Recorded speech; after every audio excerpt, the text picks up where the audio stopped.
सभी श्रोताओं को मेरा नमस्कार। हर दिन की तरह आज भी एक नया विषय लेके आपका सामने उपस्थित हुआ हूँ। आज का जो विषय है तिथि से संबंधित है। तिथि क्या है? पंचांग में तिथि का विशेषता, तिथि कितनी प्रकार के होते हैं, तिथियों का स्वामी, इस प्रकार बहुत सारे विषय। सबसे पहले ज्योतिष शास्त्र में मुहूर्त शास्त्र का विशेषता है और मुहूर्त शास्त्र में पंचांग का विशेषता और ज़्यादा है और पंचांग में तिथि का महत्व बहुत अधिक है। आप जानते होंगे तिथि को कैलेंडर भी कहते हैं आंग्ल भाषा में, लेकिन कैलेंडर और तिथि में अंतर होता है। क्या अंतर होता है? कैलेंडर का जो प्रारंभ है वो 12 बजे से, रात्रि की 12 बजे से ही प्रारंभ होता है, लेकिन तिथि का जो प्रारंभ है वो सूर्योदय के बाद ही होता है। तो दोनों का अंतर आप समझ सकते हैं, भारतीय गणना परंपरा के अनुसार है। अब बताने जा रहा हूँ कि तिथि क्या है। एक चांद्र दिन को तिथि कहते हैं। तो सूर्य और चंद्रमा का जो अंतर है उसको भी तिथि कहते हैं। चंद्रमा का जो शुक्लत्व कृष्णत्व है, जो पक्ष दो होता है, उसमें तिथियों का भूमिका है।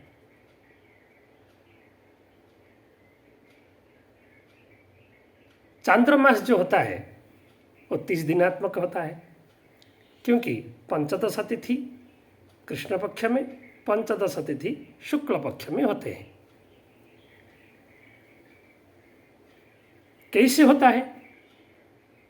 तो सूर्य जो है अपने कक्षा का चारों तरफ भ्रमण करता है, चंद्रमा भी अपने कक्षा में परिभ्रमण करता है। जो दोनों का कक्षा अपने अपने स्थान में, अपने अपने जगह में वो भ्रमण तो करते हैं, लेकिन सबका मतलब सूर्य आदि सब ग्रहों का अपना अपना गति निर्धारित है। जैसे कि एकांश तुल्य सूर्य का प्रतिदिन गति है, 59 कला कहते हैं, मैक्सिमम एक अंश तुल्य है। चंद्रमा का 13 अंश तुल्य है। तो दोनों को अंतर कर देंगे तो द्वादशांश है, 12 अंश रहता है। इसलिए एक तिथि की जो मान होता है द्वादशांश तुल्य होता है। तो आपको समझ में आ गया होगा। जो तिथियों का मतलब अमावस्या में सूर्य और चंद्रमा दोनों शून्यांश में रहते हैं। अमांत के बाद जैसा कि सूर्य और चंद्रमा दोनों का द्वादशांश तुल्य जैसे गति होता है तो प्रतिपदा तिथि होता है। अगर 24 अंश तुल्य होता है तो द्वितीया होगा। इस प्रकार जो फिर जाके 180 डिग्री मतलब 180 अंश तुल्य होगा तो पूर्णिमा होगा। फिर 360 डिग्री जब हो जाएगा तो फिर पुनः, क्योंकि पूरा गोल जो है हमारा 360 डिग्री आत्मक वर्तते। तो सरल भाषा में इसको समझने के लिए मैं आपको कहा, ये जो तिथि है इनका भी 3 प्रकार होता है। जैसा कि शुद्ध तिथि हम कहेंगे, किसको कहेंगे? क्योंकि हमारा सूर्योदय से दिन आरंभ होता है, पुनः सूर्योदय पर्यंतम दिन परिव्याप्ति होता है। अगर सूर्योदय से प्रारंभ होकर कोई तिथि पुनः सूर्योदय तक रहा तो इसको शुद्ध तिथि मानेंगे। सब कार्य के लिए शुद्ध होता है। अगर कोई तिथि सूर्योदय से शुरू हुआ लेकिन उसकी जो स्थिति है पुनः आगामी दिन का जो सूर्योदय से पहले अगर वो खत्म हो गया तो क्या हो गया? वो जो तिथि है ह्रास हुआ, इसको क्षय तिथि कहेंगे। इस प्रकार दोनों सूर्योदयों को अगर कोई तिथि का परिव्याप रहा, संस्थिति रहा, तो उसको हम क्या कहेंगे? वृद्धि तिथि कहेंगे।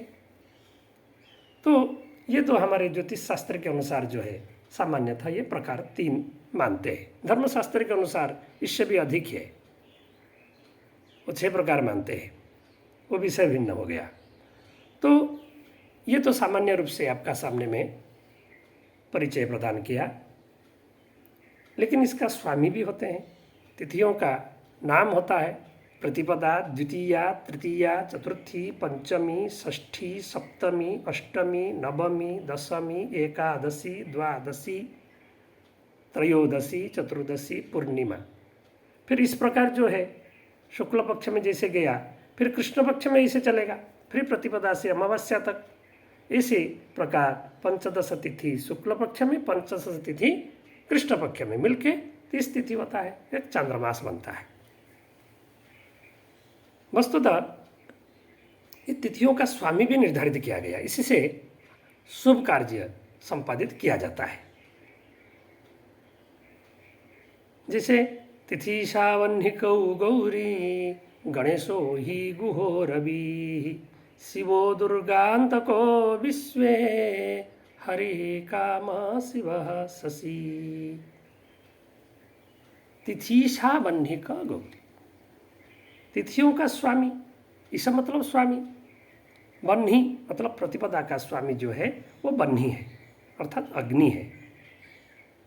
द्वितीया का स्वामी ब्रह्मा है, तृतीया का स्वामी गौरी है, चतुर्थी की स्वामी श्री गणेश जी हैं, पंचमी की स्वामी नाग देवता है, षष्ठी की स्वामी भगवान स्कंद है, कार्तिकेय जी, सप्तमी की स्वामी भगवान श्री सूर्य, अष्टमी की स्वामी भगवान शिव, नवमी की स्वामी श्री दुर्गा।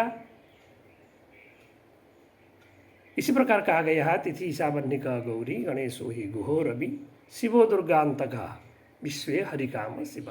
अंतका मतलब जम देवता, दशमी की स्वामी, एकादशी की स्वामी विश्वदेवा, द्वादशी की स्वामी श्री हरि, त्रयोदशी की स्वामी कामदेवता, चतुर्दशी की स्वामी भगवान शिव, पम पूर्णिमा का स्वामी शशि मतलब चंद्रमा, और अमावस्या का स्वामी पितृ लोग होते हैं, अर्थात पितृगण होते हैं। इस प्रकार जो है तिथियों का स्वामी निर्धारित किया गया है। जब हम ब्रह्मा जी की पूजन करते हैं तो द्वितीया को किया जाता है। श्री अग्नि की स्थापना करना है तो प्रतिपदा में अति उत्तम माना जाता है। श्री गणेश जी को बैठाना है, प्रतिष्ठा कराना है तो श्री गणेश चतुर्थी की निर्धारित किया गया, चतुर्थी में अति उत्तम माना जाता है। इस प्रकार जो है भगवान शिव जी की पूजन करना है तो चतुर्दशी अति उत्तम माना जाता है, अष्टमी में भी किया जा सकता है।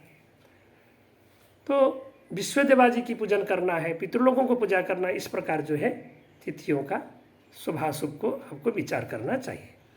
हर काम के लिए जो उत्तम माना जाता है इसमें हम देख सकते हैं। तो इस प्रकार जो है तिथियों का विषय में आपका सामने उपस्थापन किया। इससे अधिक भी और विषय है, वो आगामी तिथि के ऊपर जो वीडियो बनाएंगे उसके ऊपर आपको बताएंगे कि इसकी संज्ञा होता है नंदादि संज्ञा, उसके बारे में आपको आगामी वीडियो में बताएंगे। आशा है आप लोगों को अच्छा लगेगा। धन्यवाद, सभी को नमस्कार।